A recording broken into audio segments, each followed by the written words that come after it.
Oi, eu vou agora dar a minha análise a respeito da segunda fase da OAB, exame 35. Para quem fez direito constitucional, a gente já teve a prova já aconteceu, já deixei passar aí uns dias para que a poeira baixasse e a gente pudesse analisar a prova com um pouco mais de tranquilidade. Então agora eu vou apresentar a minha análise a respeito do gabarito que foi apresentado como gabarito comentado na noite da prova e aquilo que eu imagino que daquele gabarito precisaria ser ajustado ou pelo menos alterado em alguns pontos da prova como foi anunciado pela FGV. É importante dizer que isso aqui é uma sugestão, uma análise feita por um professor que acompanha o exame da OAB. Nada disso aqui é garantido que a OAB, que a FGV vá admitir essas minhas sugestões, mas eu acho que como a gente trabalha a prova da OAB, é honesto que a gente analise a prova como ela aconteceu e eu vou fazer as minhas observações. Primeira coisa importante, vamos à peça prática profissional. Na peça prática profissional eu não vi nenhum problema com relação à identificação da peça. Realmente ali a gente tinha uma situação prática de ADI e não havia nenhuma confusão com outra peça.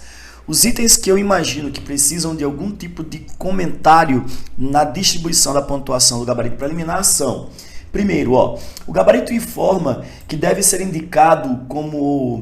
informado o teor do ato normativo estadual impugnado, e aí no finalzinho ele fala assim: mais especificamente os artigos 1º, 2º e 3º da Lei Estadual número XX.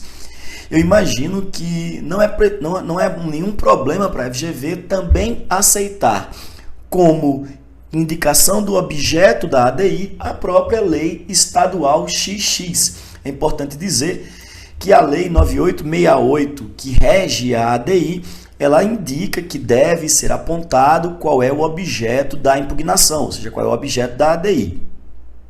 Aqui no caso o gabarito indica que o examinando deveria dizer que o objeto eram os artigos 1, 2 e 3 da Lei XX, mas não há nenhum problema, e aí há a sugestão de também se aceitar como pontuação para quem indicou a própria Lei Estadual XX como objeto da ADI.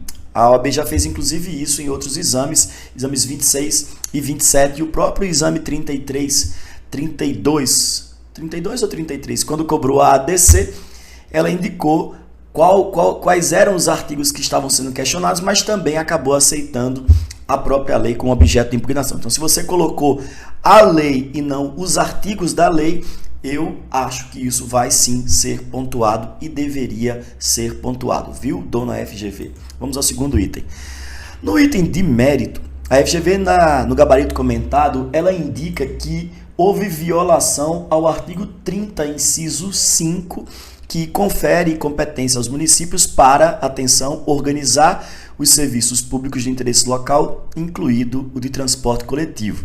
E aí logo abaixo ela diz que os fundamentos acima, e esse é um deles, né? Eu estou reservando ali só o segundo, aliás, acho que esse é o terceiro ou é o segundo, mas ela indica que esses indicam inconstitucionalidade do tipo formal.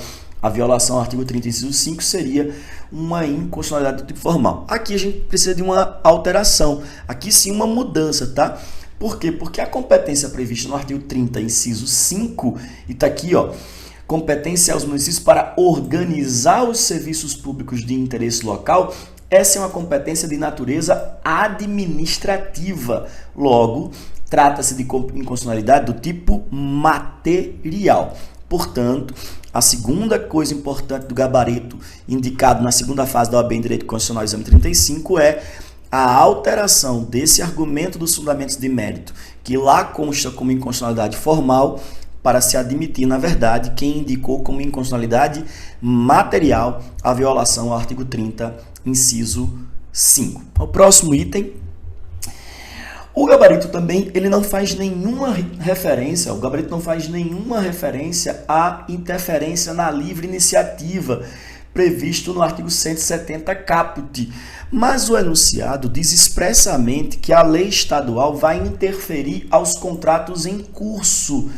Isso é uma interferência na liberdade de iniciativa, que inclusive tem precedentes do STF a respeito quando leis estaduais ou municipais tentam interferir em contratos de concessão ou permissão em curso. O STF tem decidido reiteradamente que isso se trata de uma violação ao artigo 170 caput, que trata da liberdade de iniciativa. E isso é uma inconstitucionalidade material. Então, a minha terceira sugestão na peça prática profissional é também se admitir, se incluir dentre os argumentos possíveis de fundamentos de mérito a violação ao artigo 170, que trata da liberdade de iniciativa. Beleza? Essas são as três coisas que eu acho que devem mudar, pelo menos na minha visão, na peça prático-profissional. Agora vamos às questões. O caso prático da questão 1, ele fala de uma situação em que o governador do estado foi intimado pelo Tribunal de Justiça porque um acórdão desse tribunal, com fundamento na isonomia, isso aqui é importante destacar, ele confirmou uma sentença de primeiro grau e determinou o reajuste dos vencimentos dos servidores, com base na isonomia, né? E esse reajuste foi aplicado para as demais categorias dos servidores públicos, né? Foi aplicado para os servidores públicos federais. E aí, ele faz duas perguntas. A primeira é se esse acórdão do Tribunal de Justiça é compatível com a ordem constitucional. E a segunda é qual é a medida constitucional cabível diante dessa violação. Eu vou começar pela letra B para explicar, porque a minha sugestão vai para a letra A, mas eu preciso, para explicar isso, falar um pouquinho da letra B. Veja que na letra B, o gabarito comentado da FGV, ele termina, eu vou logo para a parte final, que ele diz assim, ó, pois restou violada a súmula vinculante 42 do STF. O próprio gabarito reconhecendo a violação à súmula 42 do STF. Então, a primeira sugestão aqui importante é que a letra A, onde ele pergunta sobre se o acórdão constitucional é compatível com a ordem constitucional, possa admitir, e aí aqui é a minha sugestão, ó, admitir a indicação da violação à súmula vinculante 42. O gabarito, como está previsto pela FGV, não consta isso, apenas diz que ali viola a vedação constitucional às espécies, a vinculação das espécies remuneratórias. Mas, se o próprio gabarito está dizendo na letra B que restou violada a súmula vinculante 42, na letra A, o examinando também poderia apontar a violação à súmula vinculante 42, que o próprio gabarito disse que foi violada. Então, a primeira sugestão é essa, que seja admitida como resposta na letra A também quem falou que foi violada a súmula vinculante 42. Segunda coisa, esse texto com relação ao judiciário determinar o aumento, o reajuste dos servidores com fundamento na isonomia, é o texto de outra súmula vinculante, que é a súmula vinculante número 37. Aqui eu deixei o texto dela. Não cabe ao Poder Judiciário, que não tem função legislativa, aumentar vencimentos dos servidores públicos sobre o fundamento da isonomia, que é exatamente a situação que aconteceu no enunciado, como eu acabei de ler. Então, minha sugestão ainda nessa questão 1, letra A, além do examinador também admitir, incluir como argumento possível a violação à súmula 42, que ele próprio diz que foi violada na letra B, também admitir, viu, dona FGV, também admitir como violada a súmula vinculante número 37. O examinando que tiver narrado pela violação de que o acórdão do Tribunal de Justiça viola a súmula vinculante número 37, ele também está abordando o tema de uma maneira correta, porque o texto da súmula 37 é exatamente esse, lá está lá, ó.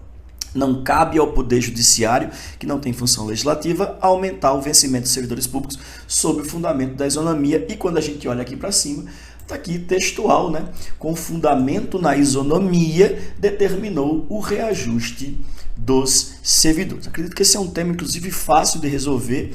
A FGV aumenta, expande essa possibilidade de gabarito e todo mundo que falou pela violação à súmula 42, ou mesmo que tenha mencionado a súmula vinculante 37, poderia receber a pontuação destinada à letra A da questão 1. E a minha análise da prova no geral, é uma prova boa. Acho que a FGV ela tem percebido que direito constitucional mereceu uma atenção nos últimos exames, reforçou alguns cuidados importantes, trouxe um enunciado de uma peça de forma muito responsável, organizado, sem muitos problemas para tratar.